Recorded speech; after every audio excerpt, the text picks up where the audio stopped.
we'll get started, kind of clear up last week's game. Obviously, disappointed in the outcome of the game.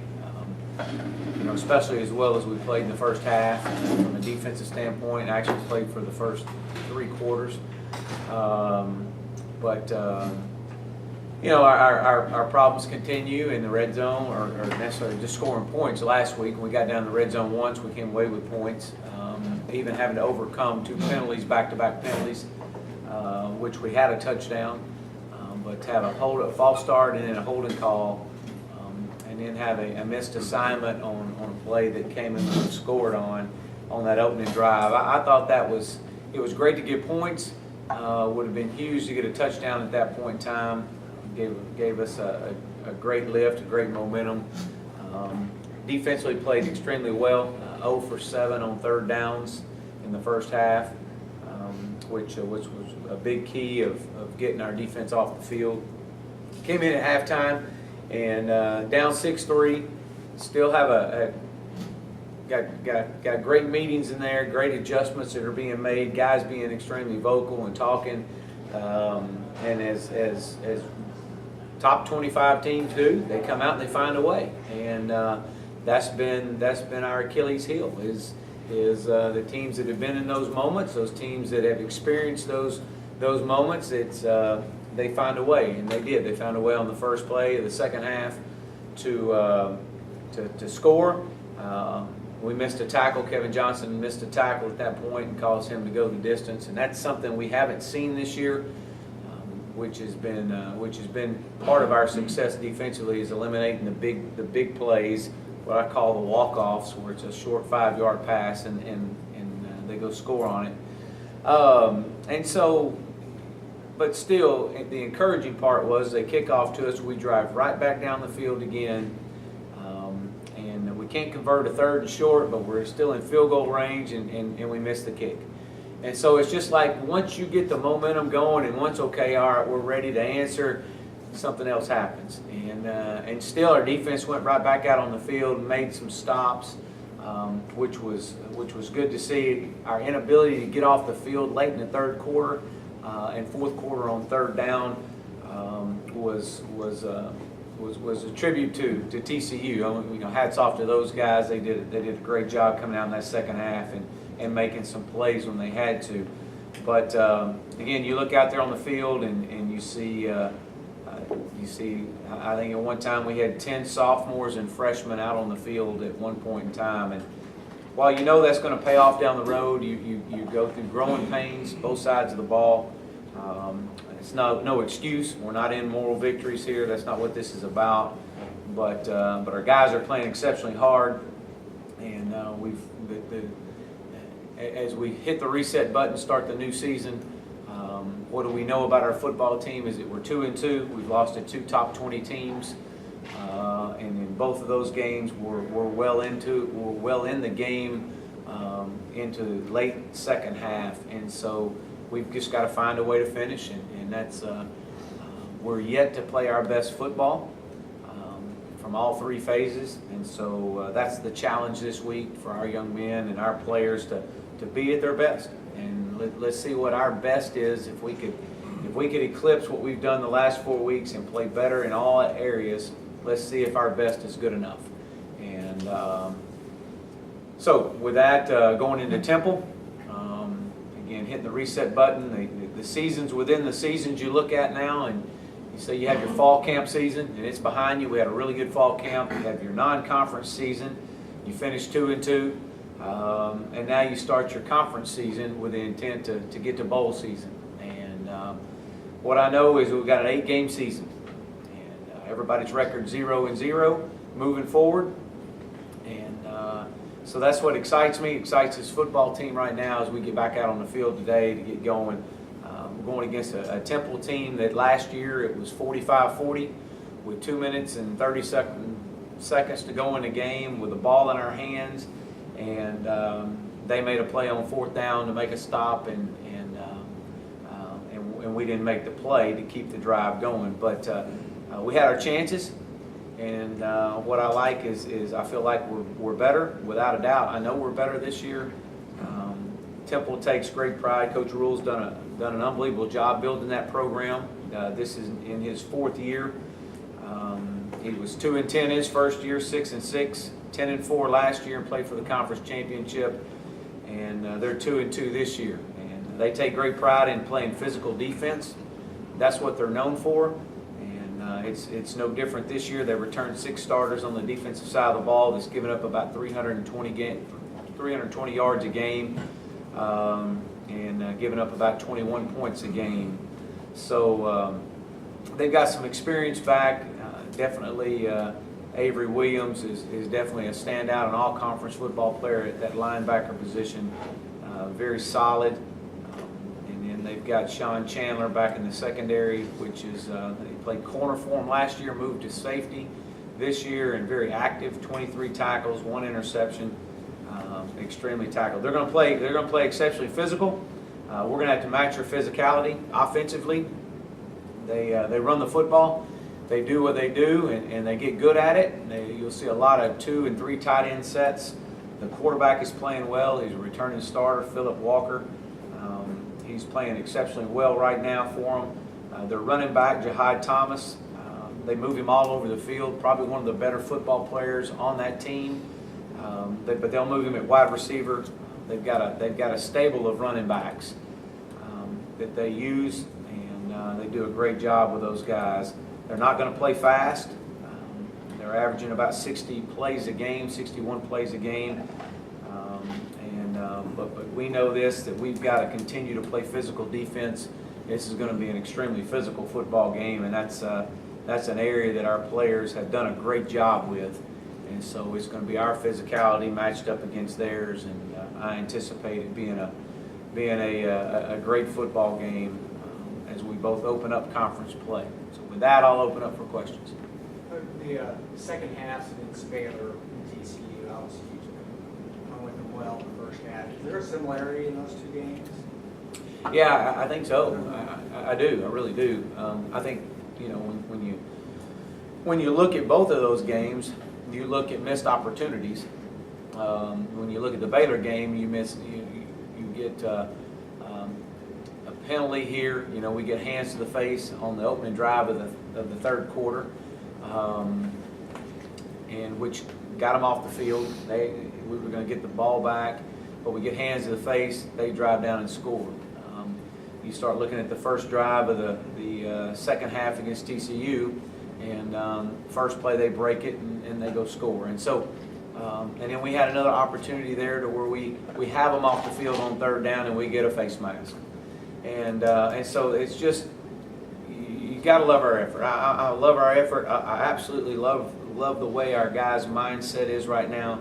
We're young in so many areas, and there's just there's 4 or 5 plays through the course of the game that they're making and we're not right now. A lot of that comes with building a program. It really does, and building and showing these guys, teaching these guys that, look, where it used to be we only played well in spurts, we're playing well for an extended period of time, but we got to understand there's still 4 or 5 plays through the course of the game that we've got to make. And then you go back to Baylor and you look at the missed opportunities. We got guys open, Cortland Sutton open in the end zone, and one mistake leads to another. Same way the other night, you got opportunity. We got Cortland open on the 3rd down, and then we got Xavier Castile open down the middle of the field. If you just hit in games like that, when you play against top opponents like this, is your shots. When you call your shots and they're there, they have to stick. And when they do, you got chances. And so there's a lot of similarities to that. A lot of guys are growing up. A lot of guys are learning, and they're learning the hard way. They're having to learn. It's kind of the baptism by fire.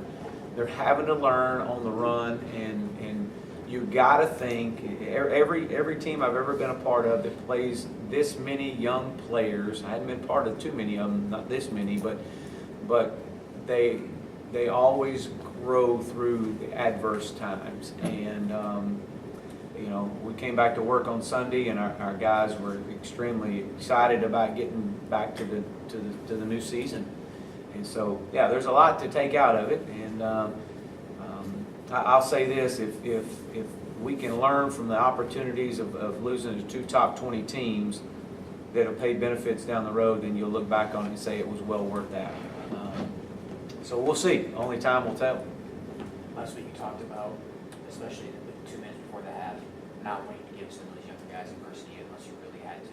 How do you measure and how will you use to determine when they might be ready to do that or when they might have to? Well, one of our mottos is 4 over 4. We felt like a year ago that we got out of some ball games in the final 4 minutes before half and the first 4 minutes after half. So all off season long, all winter conditioning, we have shirts made up 4 over 4. Well, 4 over 4 equals 1. There's one way to fix it. And you play one play at a time. It takes one person to do their job all across the board. Everybody has to do their assignment. And so we actually put that in part of our keys to victory is, are we winning the 4 over 4 moments? That 8-minute time in there, 4 before half, 4 after half. And we didn't last week. We did the week before against Liberty, but we didn't last week. Matter of fact, we gave up 3 points in the final 4 minutes right before half and 7 points right after half.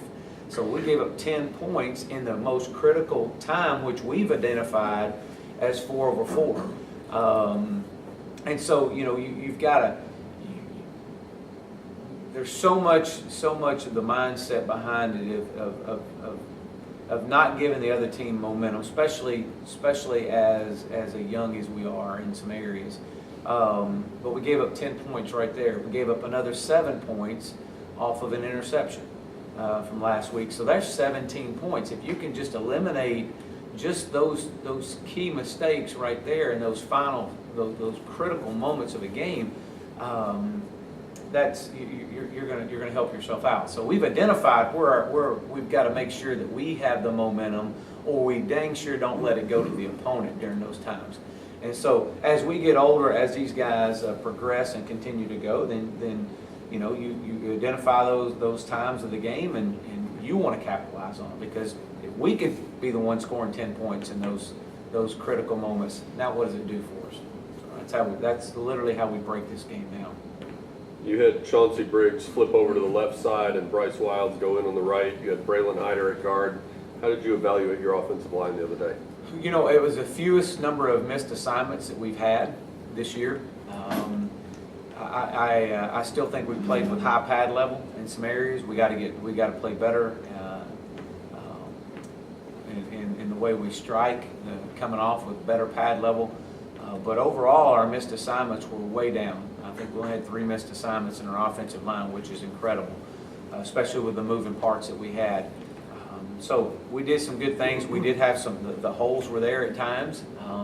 We've got to be able to, I didn't think our paths in some areas were very good with our running backs. We got to work on that more. That's got to be a huge emphasis for us. And they were TCU's been known for their defense. They played really, really sound defense, and so they did a great job of bringing the extra hat back into the box, whether that be the sound backer or dropping the safety down. And I thought they tackled really well. There was not too many times we won very many one-on-one battles. We had Cayman Freeman out in the flats a couple of times, and some critical third downs, and we're unable to win a one-on-one battle. And credit goes to those guys, because they tackled really well in space. Was the red zone issues, was that due to TCU's defense, or Yeah, we got down there one time and we came away with 3 points, but yeah, it was. I thought we had several other opportunities. I thought more than anything, our inability to convert on 3rd and short. We had a couple of times in there that, we got 3rd and 3, 3rd and 4, and we missed some opportunities to keep drives alive that would have got us into the red zone. So yeah, I definitely think you give those guys credit, and so. Any injuries you can update? We'll see on Nick Natur. We feel like he'll be a go. We'll see later in the week how he continues to feel, and we hope to get Daniel McCarty back. We'll see on that as well. Xavier Jones is still day to day. We hope to get him at practice this week and let him go. I think he would provide a big spark for us. as well. It'd be he and Braden, which has been the 1-2 punch that we've been used to having.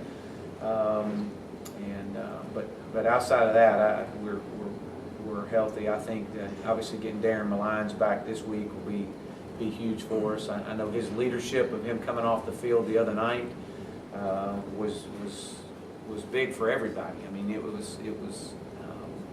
I think you see the impact that he has, not just on our defense, but our football team when he came out. How did he respond to that? Yeah, Darren did a as you would expect a senior to do is say, Coach, hey, I fully see the impact that I have in this football team. I talked to him Saturday morning, and I came up here and he was in for treatment, and I wanted to visit with him and see how he was feeling, and it was the right call. It was the right call, and that's something that it happens. As I watched many games through the course of Saturday, it's happening, and the rules in place to protect not just the defenseless player, but also to protect the hitter as well. And so, I am obviously glad neither one of the players was injured to the point where it could have been bad. And so that's something that we talk about. We demonstrate. We show proper tackling techniques in team meetings that we see in practice, and we show those and point out those that are not doing it properly. And so it's a very big awareness for us. He's responded really well. He'll be excited to get back out on the field this week. As I've shared with you and shared with others, I feel like he's been, in the 4 games we played, one of the most physical players on the team, or on the field.